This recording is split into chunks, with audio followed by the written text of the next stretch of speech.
everybody. Greg here with Gun News Now and the Idaho Second Amendment Alliance.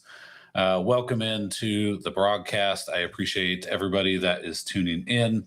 It is August 3rd, 2026, and we're broadcasting a little earlier in the evening, so hopefully that's the people that were like, why are you broadcasting so late? And it just, I didn't want to do the last two live streams that late. It just happened to be that way because I was traveling and meeting with people here in Twin Falls. So I am live in Twin Falls, by the way, and just an honor to have you guys here.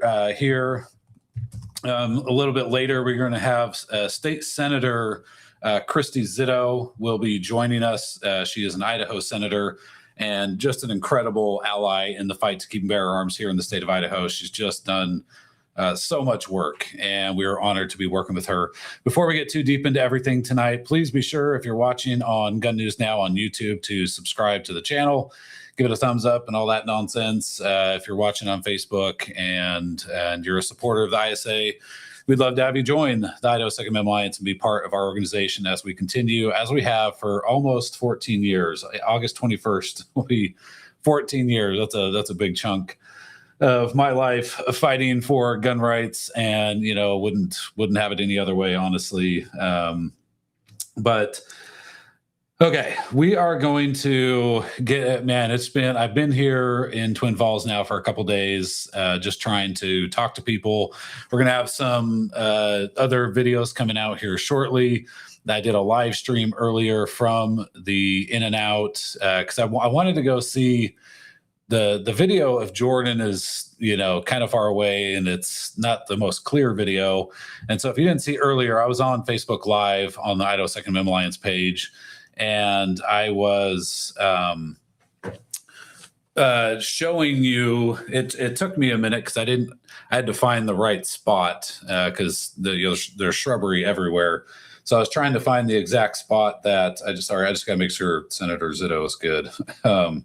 And doesn't need help getting into the live stream here in a little bit. Okay. I wanted to see where Jordan was. So let's start off with that. And then we're going to get into the Austin James Scott story. And then we'll get into how many armed people went to go take on this bad guy in Twin Falls at the In-N-Out, because that number might be higher than what we thought, because the police have, and I'm trying not to be critical because I'm and they have hard decisions to make and all that kind of stuff. It's just comparing how the information has flowed from this particular incident to other mass shooting incidents or mass casualty incidents. It seems like it's flowing a little bit slower than what I think most people were hoping for. Okay, but set that aside for a second. In the video of Jordan Salinas, who was one of the heroes that engaged in a firefight with the gunman, a lot of people thought he got hit. And most of you, if you're watching the live stream from that first night, one second here. Okay. Got Senator Zito in, so we'll bring her in here in just a little bit. A lot of people thought that Jordan got hit because he kind of stumbles down into some bushes and all that kind of stuff. And I watched the video a couple dozen times, probably, just looking at different aspects of it and freeze framing it and all that kind of stuff. And I even said during the live stream, I'm like, I don't think he got hit. I think he just fell down into some bushes, and then because you see him get back up and he immediately starts going back towards where the gunman was, and turns out he did not get hit. That he is he is okay, thank goodness. And so I wanted to go to the In-N-Out to just try and get a view of where he was. And sure enough, when you look at that Facebook Live video that I shot, and they'll delete it after 30 days. I'm going to have to download it and then re-upload it as a normal video, or they'll delete it. But if you look at that video, you can see there's like this little tiny pathway of rocks, and then there's shrubbery, and then there's these ginormous rocks and bushes and all sorts of other stuff. And the ledge, sorry, there we go. The ledge is like this. I mean, there's a gap. It's bigger, but it's probably, I mean, a foot and a half drop off. And that's, I think, as he started taking fire, I assume he was trying to seek a little bit better cover, but then ended up kind of stumbling and falling off this ledge down into the bushes. But again, he gets up right away. Now, does that mean that he couldn't have been hit? No. In theory, he could have been hit in the shoulder and just didn't feel anything because his adrenaline was going so much and he wanted to get up and help, right? But thankfully that didn't happen. So you can check out that video if you have time. Again, Facebook has this new thing and has for, I think, a couple of years now where live videos are deleted. In fact, these live streams will be deleted. That's one of the reasons we put them on YouTube. The Gun News Now is to make sure they don't disappear. So that's one of the first updates. Now, the second update, because we've tried to be really, really careful about the information we're putting out. Number one, that the first night that we were talking about this, right after it happened, everybody said, "Oh, here's the name of the suspect," and it was some Bosnian type name or something. And I kept seeing that name, and I'm like, I don't know, man. I don't want to put that name out because that might not be the right person. And ends up being some dude named Chad Williams or whatever. I think that's right. Anyway, don't really care anyway. It ends up being somebody completely different, right? Which is, again, it's so hard because we're getting into a scare. It was already difficult before AI, right? Because people put out fake pictures and names and, oh, I know this person. It looks like this guy. And it's just total freaking chaos.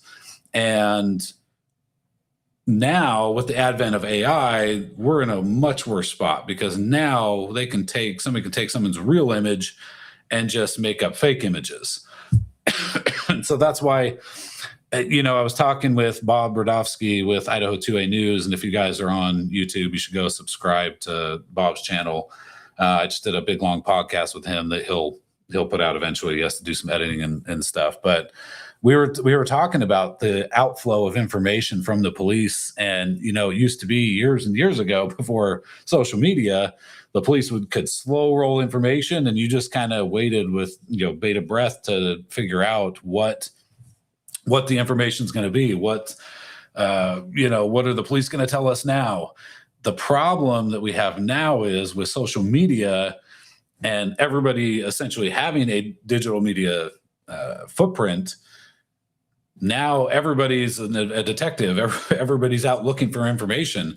On top of that, you've got some government officials and government agencies and police departments that are super coy. It seems like they're trying to hide information from the public. And so you've now forced the public into a position where they feel like they have to put out the information for other citizens, or the government's not going to put out that information. You look at the Tennessee manifesto that I think Louder with Crowder, Stephen Crowder, eventually put out the whole thing, but the government didn't want to put it out. They didn't want to put out what that person had said. And so there's this huge distrust of government. And is the government putting out real information? Are they putting out fake information? And to me, the best course is, of course, we want the police to be accurate with the information that they're putting out and ensuring that there's no falsehoods in that, and that they're destroying any rumors and falsehoods. Like, that's totally fine. I think people expect that. There are some things I just don't quite understand. For instance, they're still not naming any of the victims, which, again, I'm not trying to say the victims' privacies aren't important, because they are. The issue is stuff starts running rampant, and then there's rumors and all this other stuff. But some of the victims have been confirmed by the media. They've been confirmed by, the family members. We've had several family members that were in our first live feed that, the gray Tesla, some of their family members had told us about the tragic situation there. A family member that was in the blue Tesla that got shot, they had told us what happened. And so to me, right now, the community, pro 2A or not, I think the community and people across the country want to help these victims from this horrible tragedy. And so to me, it's like, hey, let's make sure that we get everything confirmed, and then let's get them all the help that they could possibly want and need. And to me, that's critical. So for instance, I've been in contact the last few days with Austin James Scott, AJ Scott. I'll just call him AJ. AJ Scott, excuse me, and his dad Marcus. And I actually talked to his dad Marcus first, and we were just communicating about him, AJ, and is he okay, and all that kind of stuff.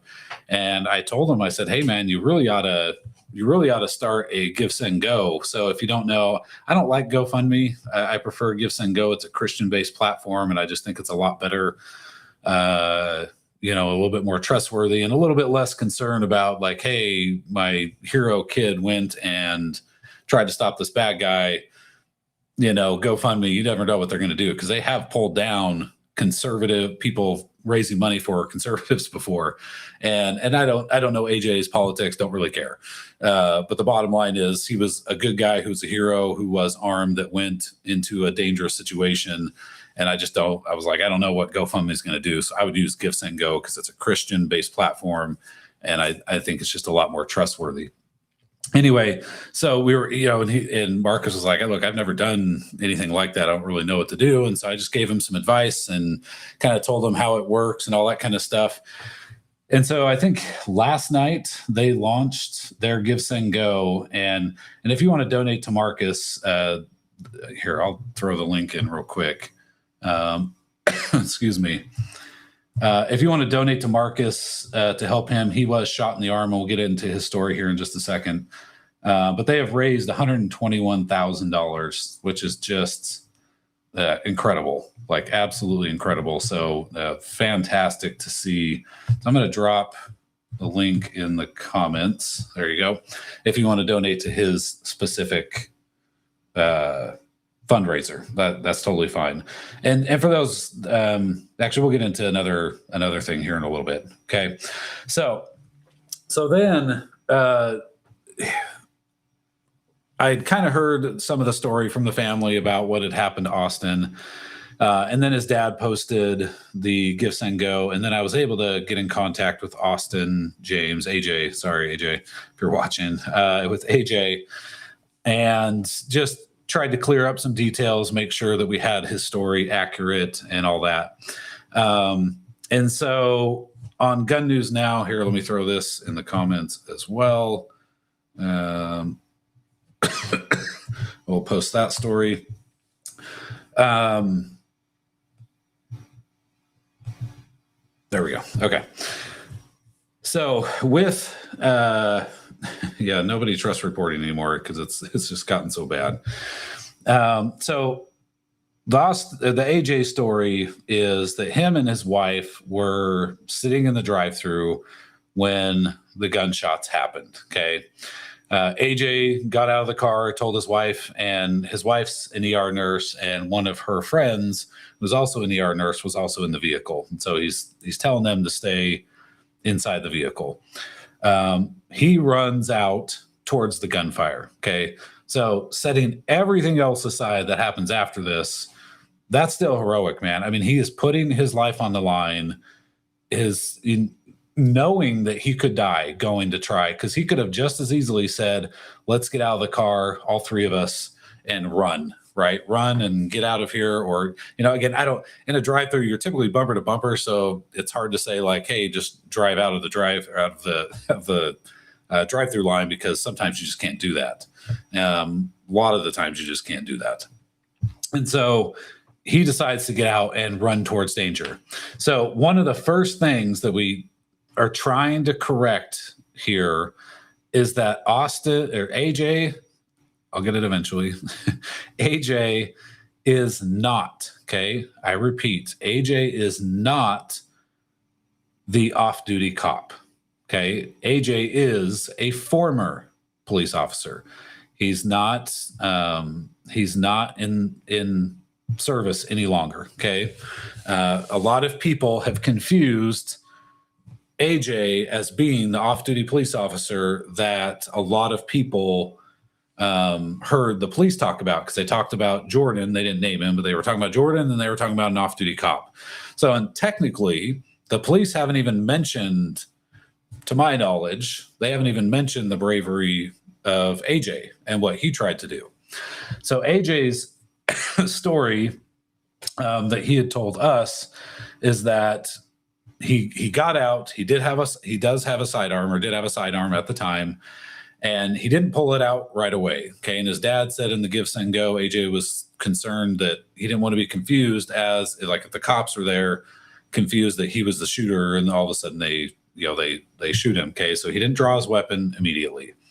Well, unfortunately, he comes around the corner of the building and he is face to face with the gunman. Okay, and the gunman shoots and hits AJ in the arm. Another little bit of, I want to say misinformation, but just a clarification that AJ made to us, and is that he was actually shot by a handgun. Okay. So, because a lot of people, I think, have seen the video where it looks like the gunman goes to the car and exchanges or changes out weapons or something. AJ was shot by handgun, the gunman's handgun. Okay. Not by the rifle. So he probably, I assume he was shot prior to the gunman going and getting the rifle. Okay. So he shoots AJ in the arm. AJ says that he runs and gets into cover and concealment. He's able to get there, draws his weapon, tries to shoot, and it doesn't go off because he doesn't have a round chambered in his sidearm. And then he's trying, so he's shot in his dominant arm. And so he's trying to rack the gun with his non-dominant hand and arm, and then also his boot. so he's trying to use his shoe and his boot to rack his slide to chamber around so he can get into this fight and go back and take on the bad guy. But by that time, for whatever reason, and I haven't asked AJ about this specifically, but his wife and her friend, came looking for him. They see him laying on the ground. He wants to get in the fight, and they're like, no, we got to go to the hospital. Okay. So they apply a tourniquet, they apply pressure to his wound and rush him to the hospital. He said that I just want to make sure I have this accurate here. He got hit in the humerus. I think it said it shattered his humerus bone and severed his brachial artery. He would have bled out. Like, it probably wouldn't have taken very long. So thankfully, his wife and his wife's friend, who are also heroes, by the way. I mean, you got to think that they got out, and when there's all this danger happening, and went to go find her husband. And I mean, that the bad guy could have still been there.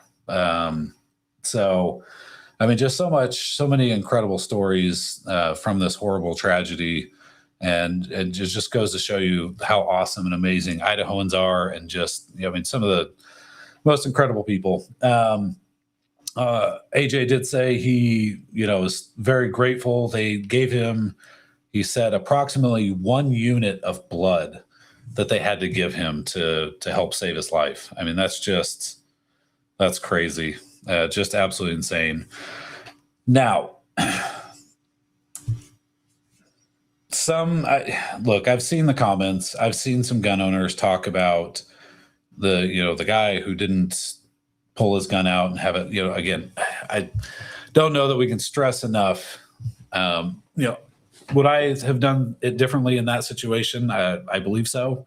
But it's just, you never know how you're going to react. You never know what's on your mind. On his mind, he thought maybe, and here's the thing, and I haven't asked him this specifically, but maybe he thought that the shooting that Jordan was doing, or the other off-duty cop, which we'll have to get to, maybe he thought the cops were already there shooting, and he was just, going to see what was going on, see how he could help or whatever, and didn't want to be confused as a bad guy.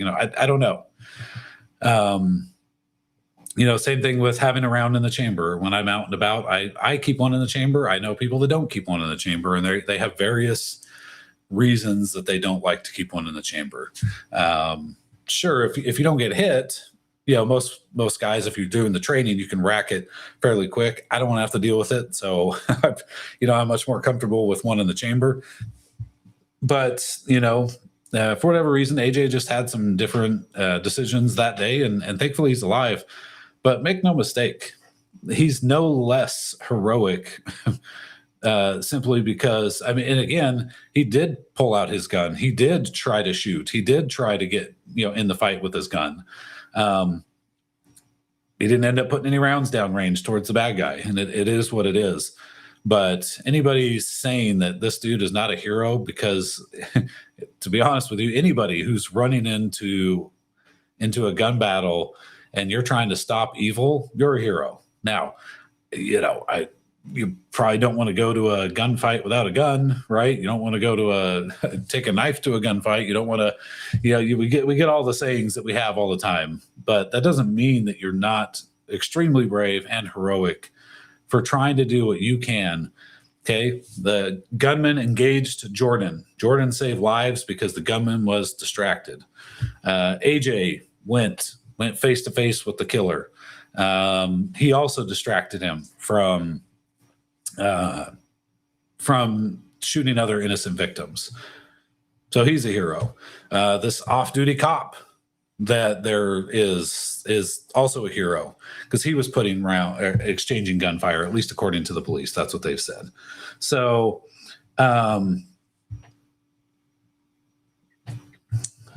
one second here.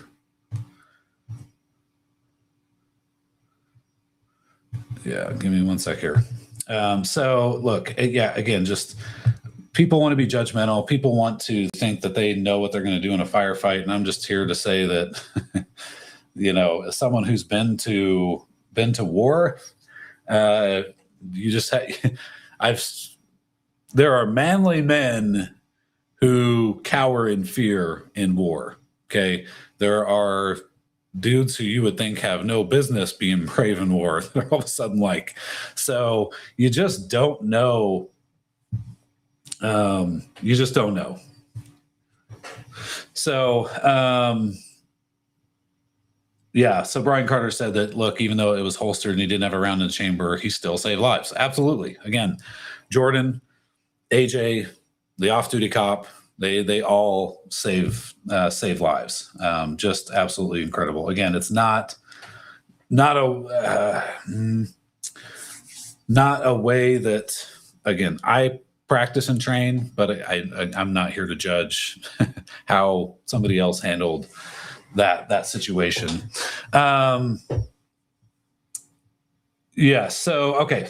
I got to get to one more thing. And then somebody has another story that I just saw that was posted in a Mountain Home thing today, or excuse me, not Mountain Home, Twin Falls. I think it was a Rant and Rave Facebook page. Anyway, how many good guys were there with guns who were going to take action? Initially everybody thought one, because obviously there's one viral video of some dude, taking on, this is Jordan. Obviously we didn't know that at the time, or a few people did, but most of us didn't, taking on, the bad guy, literally exchanging gunfire on video. Okay. So we knew about him. And then the police came out and said, oh, well, there's this one civilian and then there's an off-duty cop.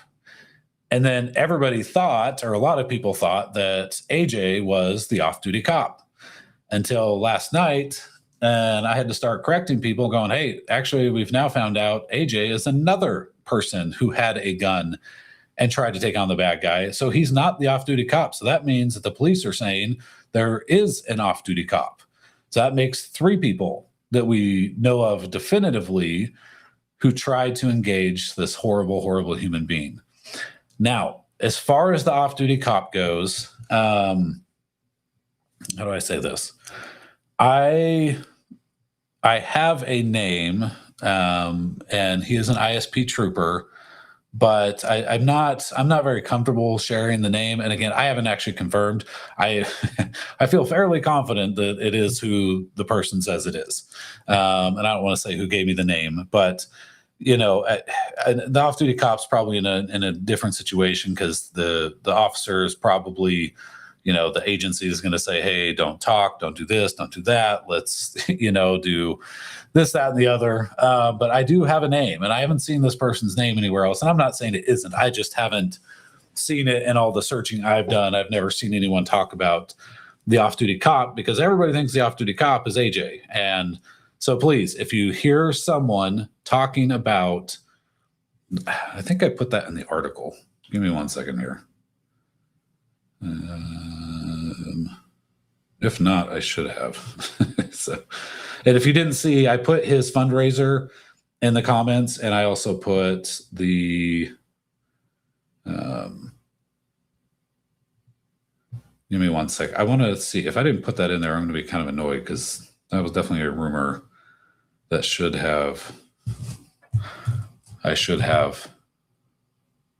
I did not. Okay, I'll have to fix that in a little bit. I'll put that in the article, and then you can share the article. Please,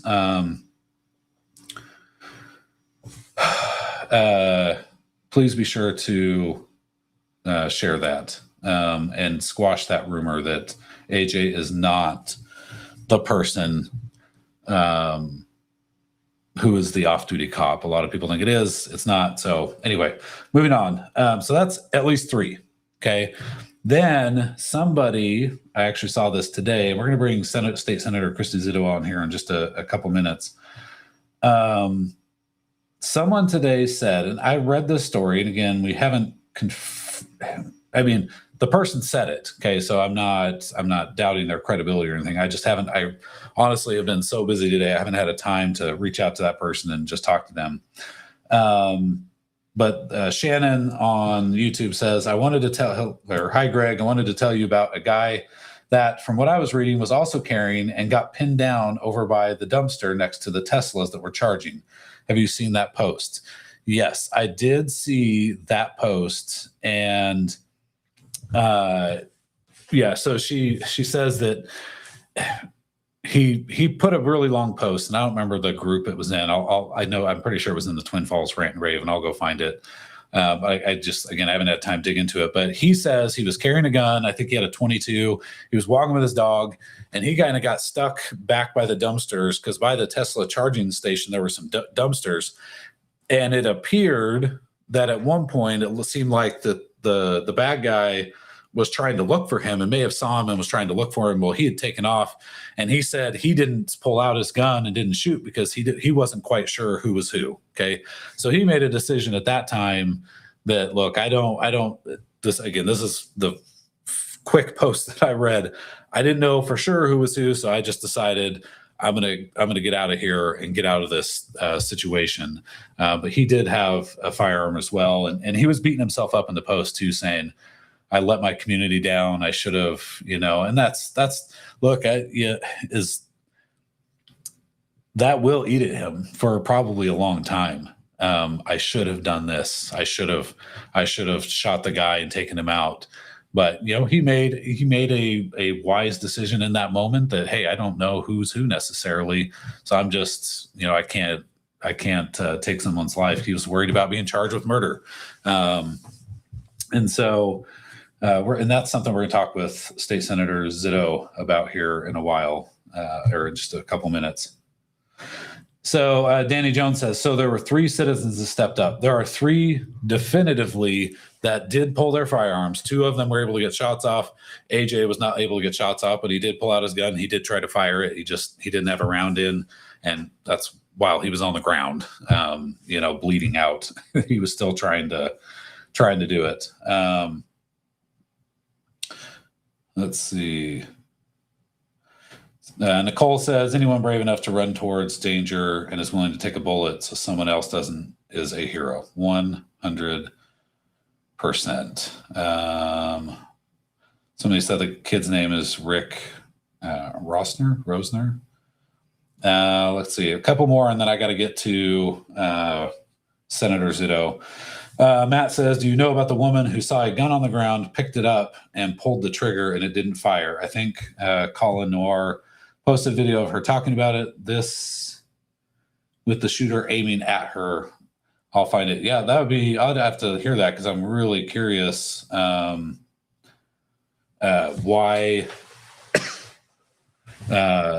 how she found a gun. Like that's really strange. Was it like the killer's gun or something? Because he did change guns, but I thought he did that in the thing. Okay, so I'll read this and then we'll bring Senator Zito on. So Matt is putting quotes around this. As I was running, I faced the shooter head on and he pointed the gun at me, and I ducked behind a white car just to have some sort of coverage. I saw a pistol on a gun case. I'm guessing that was his.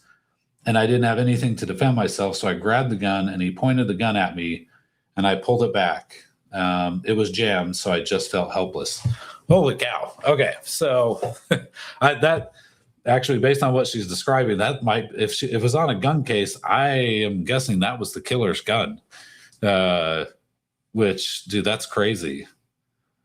That's crazy that it jammed and everything, and maybe that's perhaps why he switched to firearms or something. I don't really know. But I'll have to go watch that. That's wow. Just again, and all of this to say that this is Idaho. This is who we are. We're, just some incredible people who so many people will put their lives on the line to go stop evil. Anyway, okay, with that, I wanted to bring on a good friend of mine who's been in the gun rights fight. So for those of you who aren't in Idaho, State Senator Christy Zito, she used to be a representative and she jumped chambers a few years ago, and just has been this incredible, I like to call her the honey badger, because she just does not care. She'll take on anybody. We love her for it. But I mean, she helped expand. So Idaho passed constitutional carry in 2016, and she helped expand it twice. First to all Americans across the United States, and then or maybe the other one was first, and then to 18 to 20-year-olds. So now in Idaho, 18 to 20-year-olds anywhere in the country can carry in Idaho without permission from the government, and we freaking love it. And she was the spearhead for that. She's helped fight for Second Amendment Preservation Act expansion in Idaho, Stand Your Ground expansion, and just been so many other bills and stuff that she's fought against gun control. She's just been an incredible friend and an incredible ally. So with that, let me bring on State Senator Christy Zito. Hello, how are you? Hi, Greg. I'm good. How are you? Can you hear me okay?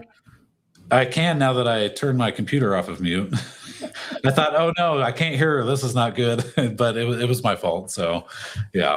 Anyway, well, thank you for coming on today. What were your, I guess, initial thoughts, and what were you doing when you had heard about this tragedy in Twin Falls unfolding at the In-N-Out? I don't remember what I was doing, but my initial thoughts were, it's hard to wrap your head around that this is actually happening in Idaho. That someone would actually be foolish enough to think that they could attempt something like this and actually walk away from it, because we do have constitutional carry. People in Idaho respect that, and we honor it, and we exercise that right. And as we saw, from this, and the first thing I think I saw was the video of him shooting into the Tesla.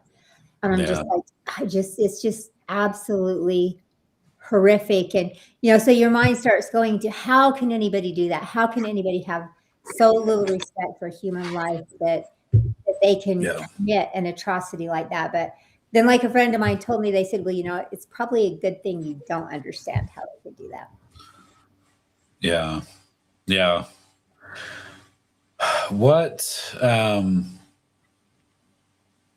guess before we kind of get into legislation and all that kind of stuff, and maybe what's going to happen here, for those that don't know, and I know Senator Zito has told this before, but with Gun News Now, this is a nationwide broadcast, so a lot of people have not heard her story, but you've had your own very scary self-defense situation, which thankfully didn't end with anybody getting hurt. But can you share that story with everyone so they understand, like, this isn't just you're in politics and you just, I'll just do the gun thing. Why not? You very much have been impacted by this personally. So if you don't mind sharing that story. Right. And I know a lot of people in Idaho have heard it because, I get asked to tell the story quite often. But I think it's a really good example of why this is so important. So I was traveling with my daughter, and she was 11 at the time. And I'll just kind of not embellish, but, I was driving a pickup that had pretty good get up and go. And we were going up this mountain.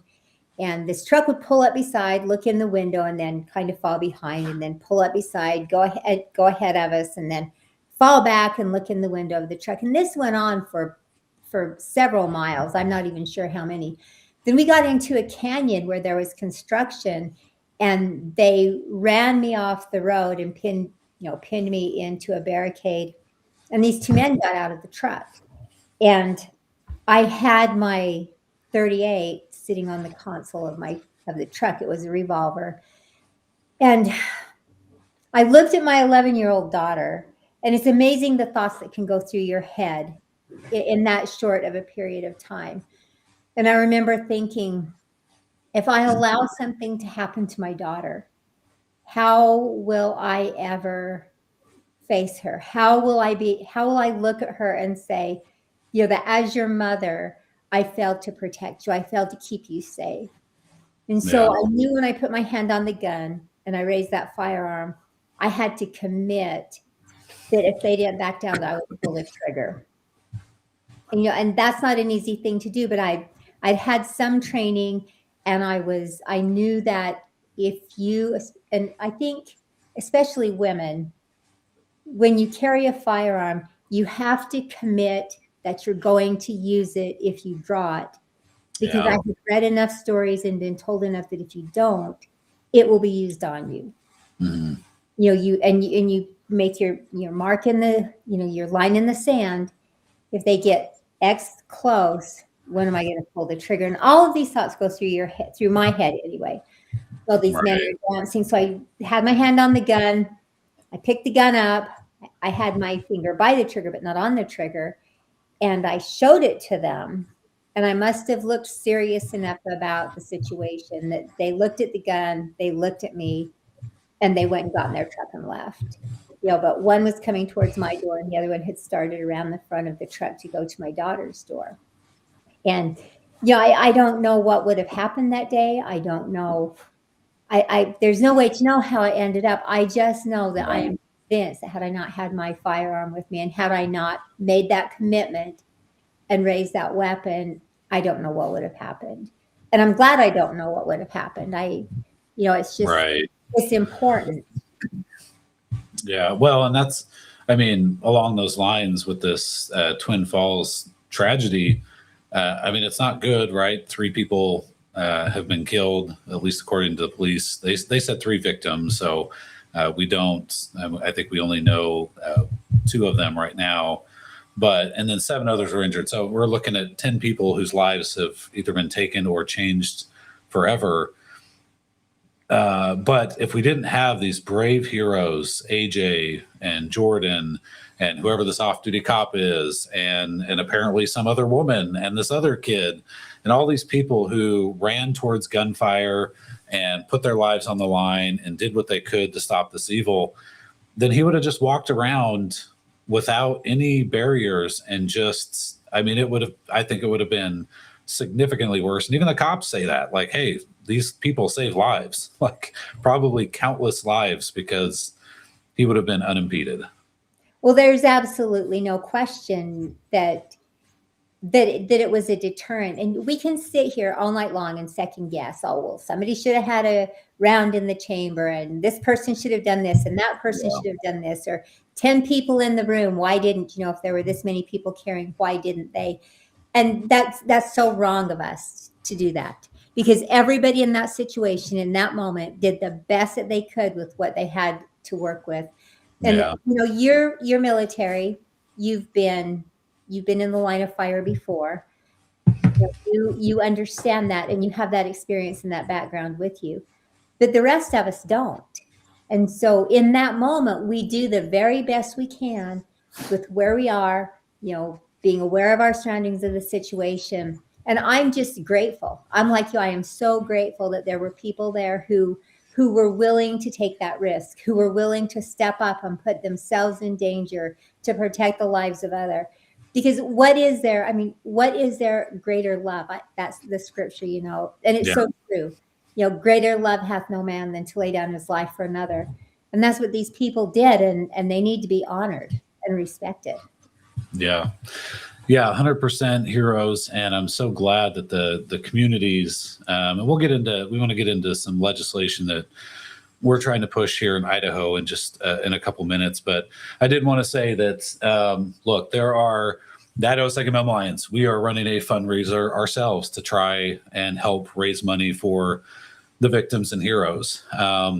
It's been a while. We've done not for something like this, but we've done fundraisers with the ISA for years now. I remember a long time ago, Kevin Miller with 580 KIDO, I think he was trying to get turkeys for families that were in need, and gun owners got a bunch of turkeys together and we donated the turkeys. So if, you know, here's the thing with the ISA fundraiser, what I'll tell you is every single time we have ever done a fundraiser for the community, okay, not raising funds for the 2A fight, which we also love doing, but when we raise funds for a fundraiser, all the money is accounted for. Every single penny is going to go to the victims and the heroes, and we're going to cut checks. In fact, I talked to our accountant today, and I said, hey, I'm going to cut these checks directly to these families. I don't want to do an outside thing or whatever. I just want to give the money directly to them. And he cleared that and said, we're good to go. You know, my wife and I, we're going to cover the cost of shipping all the decals and stuff. An incredible company called Five Fish Press here in Twin Falls. They are donating all the decals. They're going to make them for free for the gun owners so that more money can, you know, be spent on or given to the victims and the heroes in this. I say the victims and the heroes, they're all victims, you know what I mean? Because they all went through this horrible tragedy. But you know, so that's one way people could donate. There's a Give, Send, Go. I know I helped set up that one with the family. So if you want to donate to that one, that's totally fine. Wherever you want to donate and help, you do want to be a little bit careful online because there are some people that will start a GoFundMe and have nothing to do with it. And that's kind of scary stuff.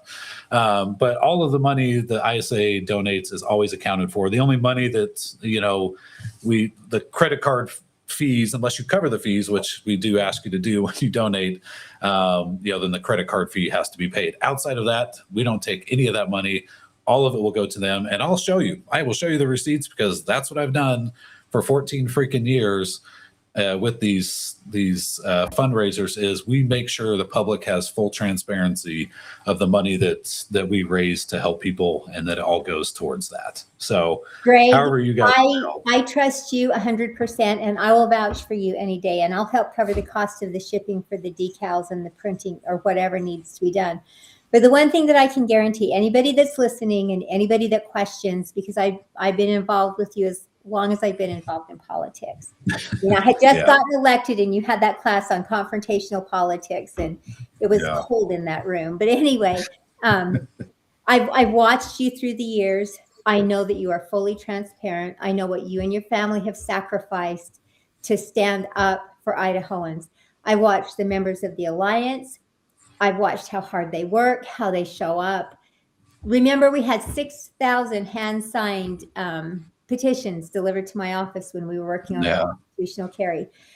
The day that there was going to be a vote, and I forget which issue we were working on, snowy, horrible weather, bad roads. You didn't know if you were going to make it there on time. And when I came out of my state affairs committee, 250 Second Amendment Alliance members were lining the hall of that Capitol building. And I know because I shook the hand of everybody that showed up that day. Yeah. Members of the Idaho Second Amendment Alliance and the Greg Pruett family show up for Idaho. And anybody that would dish you or the Alliance or have anything negative to say about them must have another agenda.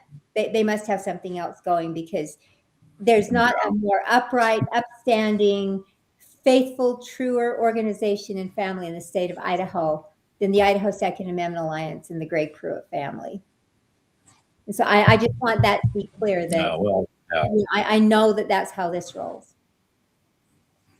Yeah, no, I appreciate that, but yeah, I mean, it was just we've done a lot of great work with ISA, and that's not, I mean, I try to do my part, but without you and thousands of gun owners who have helped us over the years, none of it would be possible. And I hope for those of you that are watching from outside of Idaho that you have a group, or you can start a group that you're just actively in the fight and engaged in helping others.